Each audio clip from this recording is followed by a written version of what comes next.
Hello students, आप सबका स्वागत है लाइफ साइंस कैफ़े में। और आप देख रहे हैं 9th क्लास की साइंस पे डिटेल स्टडी। हम चैप्टर 9 कर रहे हैं जिसका नाम है force and law of motion. कौन से लॉज हैं, फोर्स क्या है, हम ये सब समझेंगे। In the previous chapter we described the motion of an object along a straight line in term of its position, velocity and acceleration. हमने लास्ट चैप्टर में पढ़ा था कि मोशन एक स्ट्रेट लाइन में क्या होता है, इसकी पोजीशन, वेलोसिटी और एक्सेलरेशन की टर्म में। We saw that such a motion can be uniform और नॉन यूनिफॉर्म। ऐसा मोशन जो एक स्ट्रेट लाइन में होता है यूनिफॉर्म भी हो सकता है और नॉन यूनिफॉर्म भी हो सकता है। We have not yet discovered what causes the motion. अभी तक हमने ये डिस्कवर नहीं किया है कि मोशन कैसे होता है, क्या चीज़ होती है जो मोशन कॉज करती है। Why does the speed of an object change with time. किस तरह से किसी भी ऑब्जेक्ट की स्पीड जो है चेंज हो जाती है टाइम के साथ। Do all motions require cause. क्या सभी का कुछ कारण होता है, ज़रूरत होती है किसी कारण की, किसी मोशन को, सभी मोशंस को। So what is the nature of this cause. इस जो नेचर है, जो ये जिसकी वजह से इमोशन होता है, उसका कारण क्या है, कारण का नेचर क्या है। In this chapter we shall make an attempt to quench all such curiosities. इस चैप्टर में हम सारी क्यूरियोसिटीज़ को जानने की कोशिश करेंगे सबके, कि जो मोशन होता है वो यूनिफॉर्म होता है, नॉन यूनिफॉर्म होता है, किस कारण से होता है। बहुत ज़्यादा पजल नहीं होना है। इन शॉर्ट मैं आपको पहले ही बता दूं कि जो भी मोशन होता है किसी भी चीज़ का, वो किसी फोर्स की वजह से होता है। ठीक है, फोर्स किस तरह से लगता है अब हम ये समझेंगे। फॉर मैनी सेंचुरीज, कई सदियों तक, problem of motion and its cause has puzzled scientist and philosophers. Scientist को और फिलोसफर्स को प्रॉब्लम में डाला, पजल किया। जो मोशन की प्रॉब्लम है, इसके कारण है, उस सब ने पजल किया साइंटिस्ट को। A ball on the ground when given a small hit. जब मैदान में पड़ी बॉल को थोड़ा सा मार दिया जाता है, थोड़ा सा झटका दिया जाता है, does not move for ever. हमेशा के लिए ये मूव नहीं करती है अगर हम थोड़ा सा उसे हिलाते हैं। Such observation suggest that rest is the natural state. जो रेस्ट है वो नेचुरल स्टेट है। किसी भी चीज़ का रेस्ट में होना नेचुरल होता है। This remained the believe until Galileo Galilei and Newton developed an entirely different approach to understand motion. ये बिलीव रहा कब तक, जब गैलीलियो गैलीली और इसाक न्यूटन जो थे, उन्होंने एक डिफरेंट अप्रोच बनाई न्यूटन की। तब तक यही समझा जाता था कि जो नेचुरल स्टेट है वो रेस्ट है। ठीक है,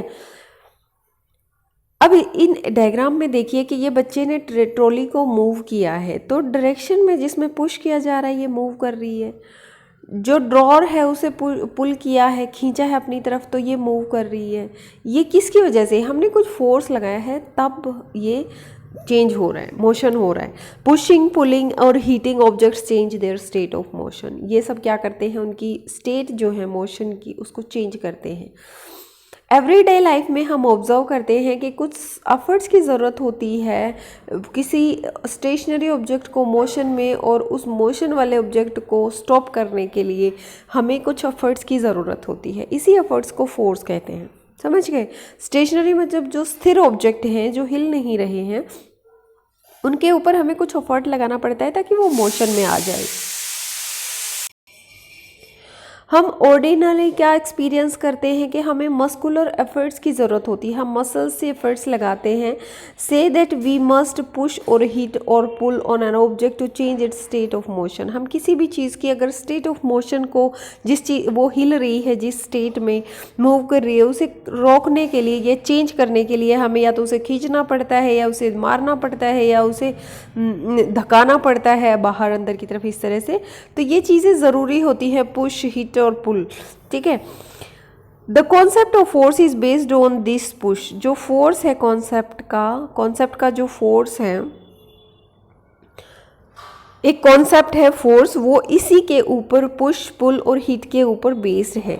let us now ponder about a force. अब चलिए थोड़ा सा जान लेते हैं, पॉन्डर कर लेते हैं फोर्स के बारे में। व्हाट इज इट, ये क्या है? In fact no one has seen, tested और फेल्ट ए फोर्स। किसी ने भी फोर्स को ना देखा है, ना टेस्ट किया है, ना महसूस किया है। हाउएवर वी ऑलवेज सी और feel the effect of a force. जबकि हम जो इफेक्ट होता है फोर्स का वो हमेशा महसूस करते हैं। It can only be explained by describing what happen when a force is applied to an object. ये तभी एक्सप्लेन किया जा सकता है क्या होता है जब हम किसी ऑब्जेक्ट पे फोर्स अप्लाई करते हैं। Pushing, hitting and pulling of an object are all ways of bringing object in motion. ये सारे तरीके हैं, पुश करना, ठीक है, हीट करना या फिर उससे पुल करना, ये सारे तरीके हैं कि हम किसी भी चीज़ को मोशन में लेकर आएँ। They move because we make a force act on them. वो हिलते हैं क्योंकि हम उनको एक फोर्स देते हैं जो उस पर काम करता है। From your studies in earlier classes, आपने पहले क्लासेस में पढ़ा होगा, आप फैमिलियर होंगे कि फैक्ट जो है फोर्स, वो फोर्स क्या कर सकता है, मैग्नीट्यूड को भी चेंज कर सकता है। वेलोसिटी की मैग्नीट्यूड को किसी भी ऑब्जेक्ट की चेंज कर सकता है। मतलब वो उसको स्लोअर भी कर सकता है, उसे फास्टर भी कर सकता है, और डायरेक्शन को भी चेंज कर सकता है। कोई चीज़ मूव कर रही है, अगर हम उसे फोर्स अप्लाई करें तो उसकी डायरेक्शन चेंज कर सकती है, और उसकी शेप और साइज़ में भी चेंज कर सकती है। हम इसका एक शॉर्ट नोट्स की वीडियो ज़रूर बनाएंगे जिसमें हम समझेंगे कि फोर्स क्या क्या कर सकता है। अभी के लिए आप 3 चीज़ें याद रखो कि वेलोसिटी की मैग्नीट्यूड चेंज कर सकता है, डायरेक्शन को चेंज कर सकता है, और शेप और साइज को भी चेंज कर सकता है। ठीक है, इसमें देखिए हमने ये स्प्रिंग लिया, उसको पुल किया अपनी तरफ, दोनों साइड से उसको, उसके कॉर्नर को पुल किया तो वो थोड़ा सा लंबा हो गया। अब यहाँ पे इस तरह से लंबा हो गया। जब हम किसी बॉल को प्रेस करते हैं अपने हाथों से तो ये बॉल राउंड थी बिल्कुल, और अब ये इस तरह से ऑब्लोंग पोजीशन में आ गई है। ठीक है, तो ये तरीका होता है। बैलेंस और अनबैलेंस्ड फोर्स क्या है? फिगर 9.3 शो करती है कि वुडन ब्लॉक्स हैं हॉरिजॉन्टल टेबल पे। ठीक है, 2 string X and Y are tied to the 2 opposite faces of the block as shown below। जैसे फिगर में दिखाया गया है कि उनसे 2 स्ट्रिंग्स बांधी X और Y अपोजिट फेसेस पे, उन ब्लॉक्स के अपोजिट फेसेस पे। If we apply a force, अगर हम फोर्स अप्लाई करते हैं स्ट्रिंग X पे तो वो ब्लॉक मूव करता है राइट डायरेक्शन में। इसी तरह से अगर हम स्ट्रिंग Y को पुल करते हैं तो ब्लॉक मूव करता है लेफ्ट डायरेक्शन में। अगर हम ब्लॉक को दोनों साइड से इक्वल फोर्स अप्लाई करके पुल करते हैं तो ब्लॉक मूव नहीं करता।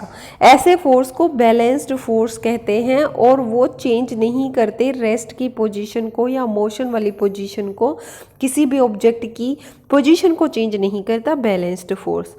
नाउ अब हम समझते हैं कि सिचुएशन जिसमें 2 अपोजिट फोर्स लगते हैं डिफरेंट मैग्नीट्यूड के उन ब्लॉक्स को पुल करने के लिए।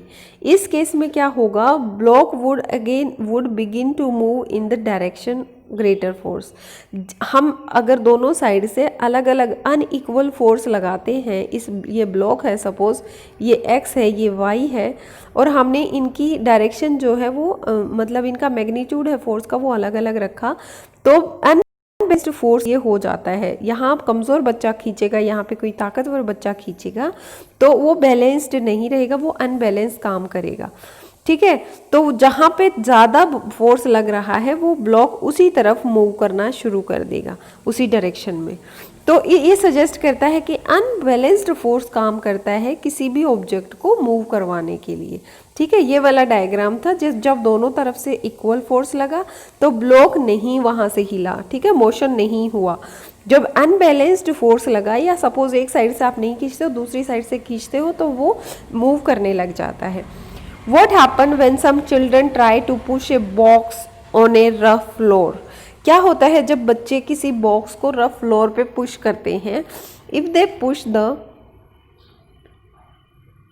box with a small force, the box does not move because the friction acting in the direction opposite to the push. अगर बच्चे उसको थोड़ा सा जोर लगाते हैं, किसी भी चीज़ को आप देखते हो छोटे बच्चे जब जोर लगाते हैं तो वो कई बार नहीं हिलते। वो क्यों नहीं हिलते? क्योंकि जब बच्चों ने पुश किया तो उसमें फ्रिक्शन भी काम कर रहा है और बच्चों ने इतनी ही ताकत लगाई है कि वो फ्रिक्शन के बराबर हो गया, इसलिए वो चीज़ नहीं हिलती। ये friction force arise between two surfaces in contact. ये कहाँ होता है फ्रिक्शन? सपोज ये ग्राउंड है, यहाँ पे एक डब्बा रखा हुआ है, ठीक है, बच्चों ने यहाँ से इसे पुश करना शुरू किया तो इन दोनों के बीच में ये फ्रिक्शन होता है जहाँ पे दो सरफेस कॉन्टैक्ट में आते हैं। ऐसे केस में between the bottom of the box and floors rough surface, between the bottom of the box and floors rough surface. अब क्या होता है कि बैलेंस हो जाता है जो फ्रिक्शन है उसमें और जो फोर्स बच्चों ने लगाया है उसमें।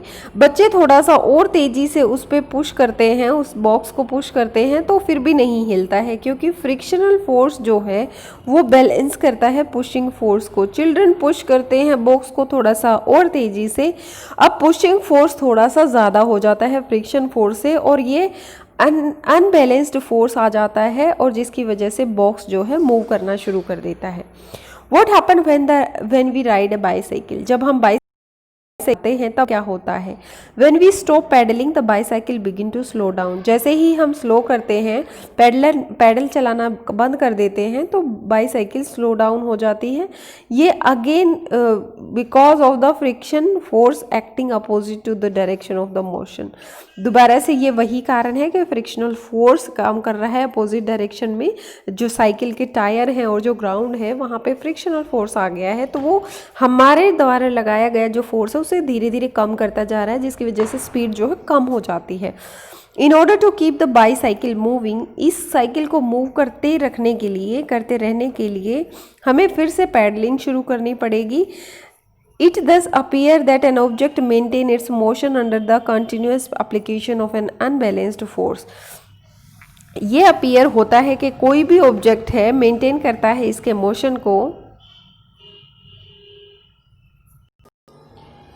ये जो साइकिल ये मूव कर रही है ये ऐसा अपीयर होता है कि ऑब्जेक्ट मोशन में रहेगा अगर हम कंटिन्यू अनबैलेंस फोर्स उस पर अप्लाई करेंगे, लेकिन ये बहुत गलत है। ऑब्जेक्ट मूव करेगा यूनिफॉर्म वेलोसिटी से जब फोर्स एक्ट कर रहा है उस बॉडी पे वो बैलेंस्ड रहेगा। मतलब एक तरह से अनबैलेंस्ड फोर्स है लेकिन दूसरी तरफ बैलेंस्ड फोर्स है। अनबैलेंस्ड फोर्स क्यों? क्योंकि हमें फ्रिक्शन से ज़्यादा फोर्स अप्लाई करना है तब वो मूव करती रहेगी। अब जो हमने फोर्स लगाया है उसे बैलेंस्ड रखना पड़ेगा, बार बार अप्लाई करना पड़ेगा ताकि वो मूवमेंट जो है उसकी सेम रहे। नेट एक्सटर्नल फोर्स जो होता है वो बना रहना चाहिए। If the unbalanced force is applied on an object there will be change either in its speed और in the direction of motion. ये अनबैलेंस्ड फोर्स क्या करता है, या तो इसकी स्पीड या फिर इसकी डायरेक्शन जो है उसको चेंज कर सकता है। Thus to accelerate the motion of an object and unbalanced force is required. इसके लिए क्या ज़रूरत होती है? उस मोशन को बनाए रखने के लिए अनबैलेंस्ड फोर्स की ज़रूरत होती है। And change in its speed, और इसकी स्पीड को चेंज कर सकता है would continue as long as this unbalanced force is applied. जैसे जैसे हम ये अनबैलेंस्ड फोर्स अप्लाई करते रहेंगे वैसे वैसे उसकी स्पीड कंटिन्यू रहेगी। However if this force is removed completely, the object would continue to move with the velocity it has acquired till then.